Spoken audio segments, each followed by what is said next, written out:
de desarrollar elementos que hay en la narrativa europea y sobre todo en Faulkner, pero él tiene sus propias soluciones. Entonces, es un autor que tiene una enorme influencia. Por ejemplo, yo mencioné Los hijos del orden. Voy a poner ejemplos siempre altos, ¿sabes? Porque el tiempo me aprieta, ¿no? ¿Se acuerdan así los perros? Tienen el colegio militar, tienen los cadetes dentro del colegio y los barrios en la ciudad de donde provienen, y te hace todo un retrato y toda una metáfora de la violencia y el poder en el Perú y la corrupción, etcétera. ¿Qué hace Luis Urteaga Cabrera? La correccional de Maranga, que hace que los cadetes de Leoncio Prado parezcan monjas, ¿no? Es decir, lo que hace el Jaguar con el BOA, juego de niños, frente al nivel de violencia que alcanza Los hijos del orden. Los protagonistas elegidos en Los hijos del orden provienen de todo el país. Ve sus orígenes, toda la sangre, diría Arguedas, ¿no? Tú lo ves que viene eso que falta en Nacer los perros como visión, ¿no? Todos sus orígenes. Se dice, por ejemplo, el serrano Cava, ¿no? Pero no sé, el negro baiano, pero no tienen el peso que tiene el poeta, el esclavo, ¿no? Entonces, la diversidad peruana, y dentro de la ciudad aparecen los asentamientos humanos, lo que ahora son los conos en Los hijos del orden, y un grado de violencia. Esa novela, que se publicó en el 73, te hace sentir casi que todo lo que se va a vivir en el Perú en los años 80, 90, está por estallar, ¿no? Entonces me refiero, pero es bien claro, y quizá eso le hizo daño a Urteaga Cabrera, es bien claro que el plan de la novela, ¿no? El plan de la novela hace recordar cómo Vargas Llosa trabaja, ¿no? Colegio, ciudad, cambio de punto de vista, porque te das cuenta que como forma arquitectónica es hija de La Ciudad de los Perros.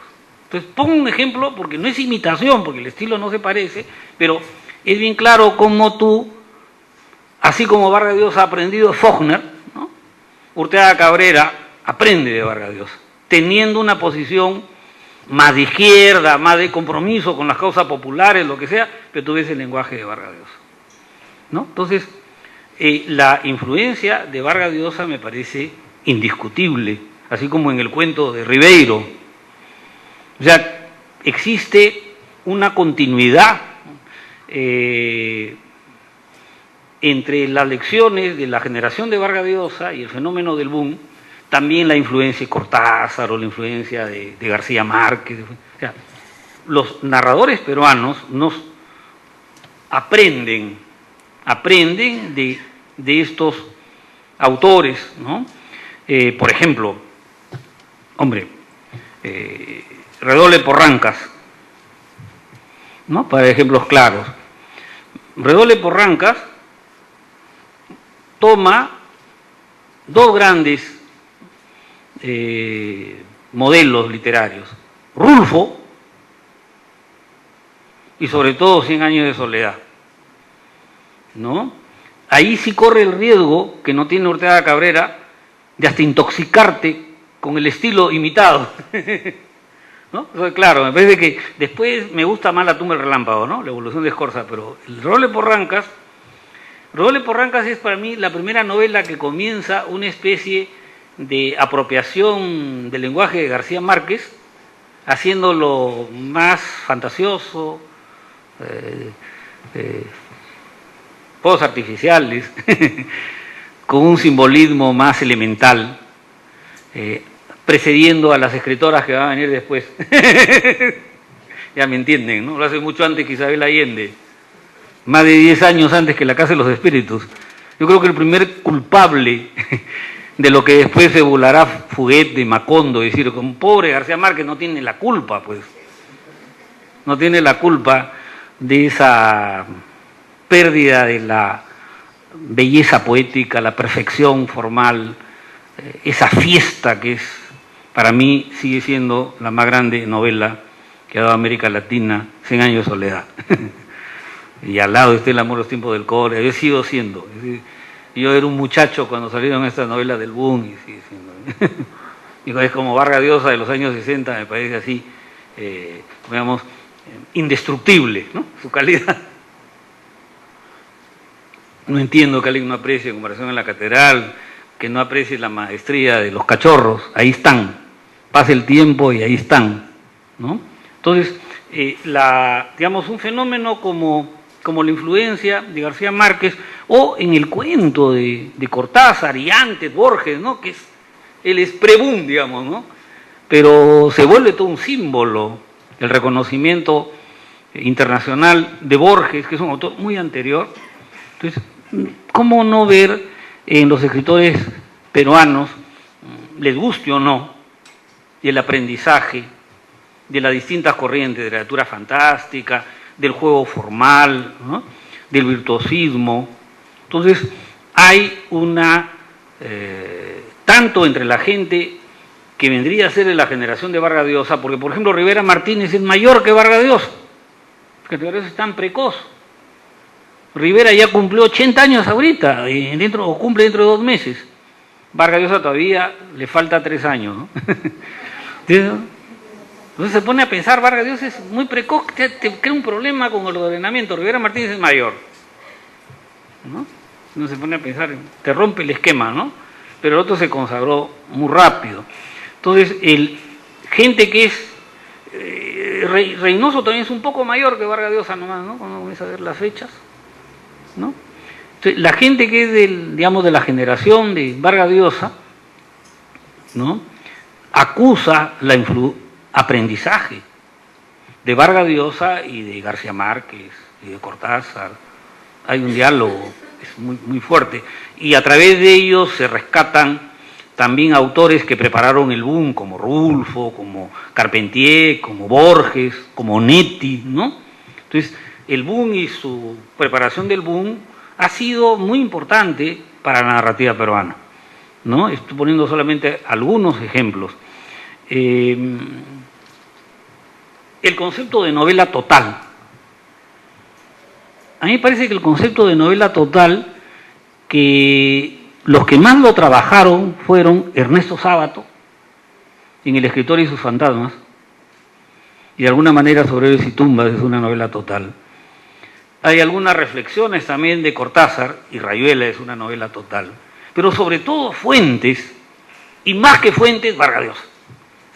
Porque era todo un ideal, crear la novela tan compleja, que compita con todos los niveles de la experiencia humana, que dé la sensación de un universo pleno, cerrado, que Vargas Llosa en su tesis de doctor vio en 100 años de soledad, la novela total por excelencia que ha producido América Latina. Entonces, todo ese concepto de novela total, novela compleja, mundo, una novela que tenga varios niveles de experiencia, pero también distintas voces, puntos de vista, narradores, que mezcle los planos. A veces uno no se da cuenta, por ejemplo, que en una novela como La Casa Verde, él intenta introducir el elemento mítico.